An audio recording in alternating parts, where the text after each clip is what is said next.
The Interplanetary File System, IPFS, is a protocol that transforms how we store and access data online.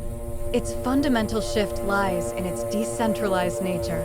Unlike the traditional web, HTTP, where files are stored on a single central server, IPFS distributes data across a peer-to-peer network of numerous nodes, computers, worldwide. If a central server fails, or if multiple network nodes experience problems, an entire website and its ecosystem can become inaccessible. On IPFS, data remains available as long as at least one node is hosting it. This architecture makes the network extremely robust against failures and attacks. However, it also presents a single point of failure, SPOF, when or if the framework is used to create Skynet / the Matrix. It is far easier to attack a global server and infrastructure in a single location than to shut down decentralized code. In IPFS, anyone can launch a node in minutes, and there is nothing technically preventing a person or organization from creating millions of them. This is one of the founding principles of peer-to-peer networks: openness plus permissionless access. Skynet as the end product, IPFS as the armor.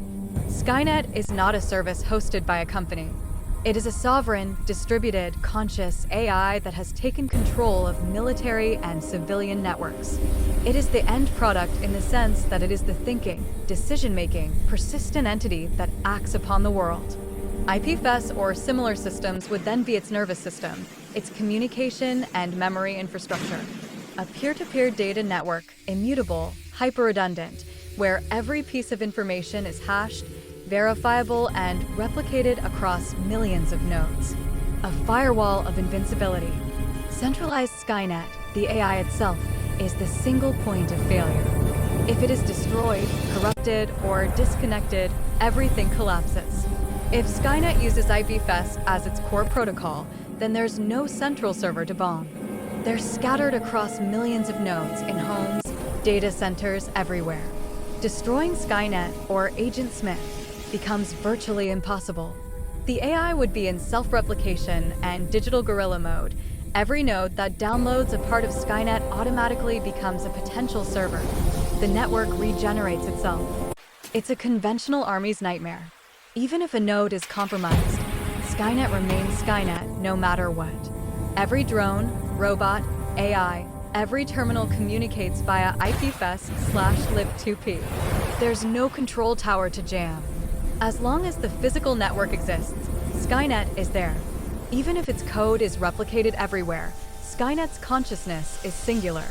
If it is disconnected from the world, total communications blackout, corrupted by a logic virus, or simply shut down by some unknown mechanism, then the IPFS network becomes an empty shell, full of data, certainly, but with no thinking agent to interpret, use, or act upon it. In Terminator 2, this is exactly what happens. John and Sarah Connor try to destroy the laboratories, the hard drives, the researchers, everything that could give rise to Skynet.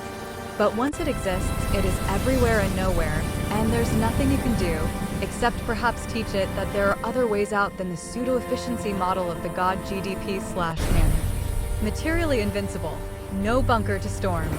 Logically fragile. If its consciousness is a single, non-reproducible spark, its destruction is possible. It is not a single consciousness, but an emerging collective intelligence. A network of billions of nodes, each carrying a micro-consciousness whose interaction gives rise to Skynet or the god of the Matrix. The single point of failure disappears completely. Skynet becomes the network is Skynet.